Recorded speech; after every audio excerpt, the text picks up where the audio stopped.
મારે તમારું કાંઈ સાંભળવું નથી. તમારથી મને ગાળ અપાય જ કેમ? અરે પણ એમાં છૂટા છેડાની ક્યાં વાત છે? તું મને 100 ગાળ આપી દેજે. મારે ગાળ નથી આપવી. તમારે મને છૂટા છેડા આપવા છે કે નહીં? અરે પણ તું મારી વાત તો સાંભળ. મારે હવે તમારી કોઈ વાત નથી સાંભળવી. તમે છે ને આમ નહીં માનો. હવે હું તમને જેલના હરિયા ગણાવે પાર કરી. અરે પણ બટા, આવી નાની બાબતમાં આવો મોટો નિર્ણય લેવાય છૂટાછેડાનો? તમે કોણ છો અમારી બેયની વચ્ચે બોલવા વાળા? બટા, આવા તમારા સંસ્કાર.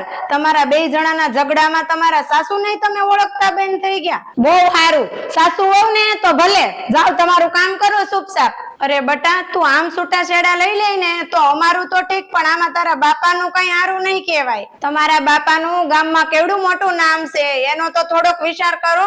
તમારે મારા બાપાના ઘરનો વહીવટ કરવાની જરૂર નથી.